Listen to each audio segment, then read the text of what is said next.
Hi, నేను Sridevi. చామగడ్డ gravy curry, చామగడ్డ పులుసు curry ఈ రెండు ఒకటే. ఈ చామగడ్డ పులుసు కోసం చామగడ్డలు ఒక 1/2 కేజీ తీసుకొని కుక్కర్లో వేసి ఉడికించి పక్కన పెట్టుకోవాలి. నా ఛానల్ని సబ్స్క్రైబ్ చేయండి, లైక్ చేయండి, షేర్ చేయండి. ఇలా ఉడికించిన చామగడ్డల్ని ఈ పైన తొక్కు తీసేసి ఇలా ఈ తొక్కు మొత్తం ఇలా ఒలిచేసుకొని ఒక ప్లేట్లోకి పెట్టుకోవాలి. ఈ చామదుంపల్ని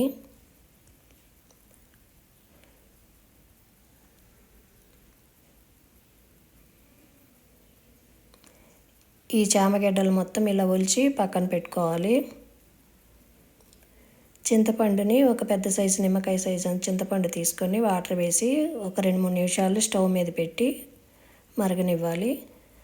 చల్లారిన తర్వాత కొద్దిగా వాటర్ వేసుకొని చింతపండు పులుసు తీసి రెడీ చేసుకోవాలి.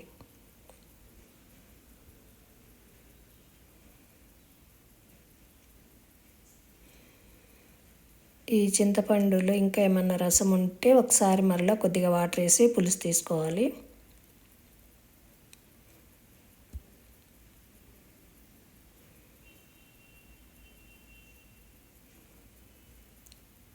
ఈ చింతపండు రసం ఇంకోసారి తీసుకొని ఈ పిప్పి తీసి పక్కన పడేయాలి.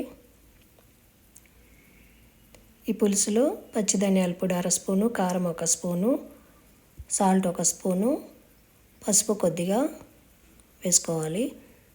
ఇది మొత్తం ఒకసారి కలిపి పక్కన పెట్టుకోవాలి.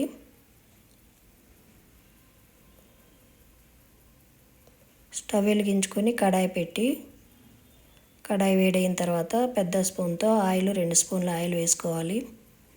ఆయిల్ వేడైన తర్వాత పోపు గింజలు, ఆవాలు, జీలకర్ర వేసుకోవాలి. ఇందులోనే ఒక ఎండుమిర్చి కూడా వేసుకోవాలి. దీనికోసం మీడియం సైజు ఆనియన్ కట్ చేసి ఈ కడాయిలో వేసుకోవాలి. కరివేపాకు, ఆనియన్ కూడా ఈ కడాయిలో వేసి ఫ్రై చేసుకోవాలి. మీడియం ఫ్లేమ్లో పెట్టుకొని ఆనియన్ మాడకుండా ఫ్రై చేస్తూ ఉండాలి. ఆనియన్ చాలా వరకు ఫ్రై అయిపోయింది. ఇందులో చింతపండు పులుసుని రెడీ చేసుకున్న పులుసుని ఈ కడాయిలో పోసుకోవాలి. ఈ పులుసు మొత్తం ఒకేసారి పోసుకొని మరగనివ్వాలి ఈ చింతపండు పులుసుని.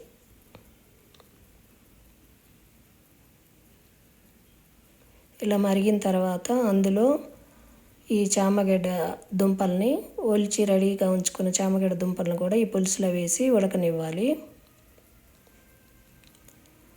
రాగి పిండి కానీ, బియ్య పిండి కానీ, కార్న్ఫ్లోర్ కానీ 1 స్పూన్ తీసుకొని కొద్దిగా వాటర్ వేసి కలుపుకోవాలి.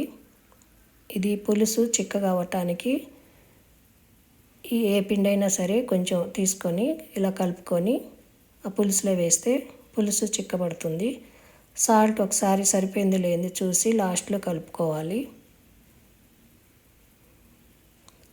సాల్ట్ కానీ కారం కానీ ఏది తగ్గినా మళ్ళీ వేసి కలుపుకోవచ్చు. ఈ రాగి పిండిని ఇందులో వేసాను. దీనివల్ల పులుసు దగ్గరికి అవుతుంది. రాగి పిండి కానీ, బియ్య పిండి కానీ, కార్న్ఫ్లోర్ కానీ ఏదైనా 1 స్పూను కొద్దిగా వాటర్లో వేసి కలుపుకొని ఈ పులుసులో వేస్తే ఇలా దగ్గరికి అయిపోతుంది పులుసు చిక్కగా. చామగడ్డ పులుసు రెడీ అయిపోయింది. ఈ చామగడ్డ పులుసు రైస్లోకి బాగుంటుంది, రాగి సంగట్లోకి కూడా బాగుంటుంది.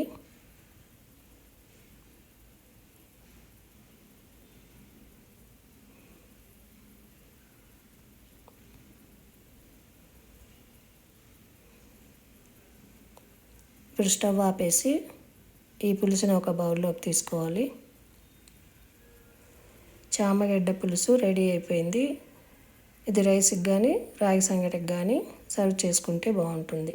మీకు ఈ వీడియో నచ్చినట్లయితే కామెంట్ చేయండి, లైక్ చేయండి, షేర్ చేయండి. నా ఛానల్ని సబ్స్క్రైబ్ చేయండి.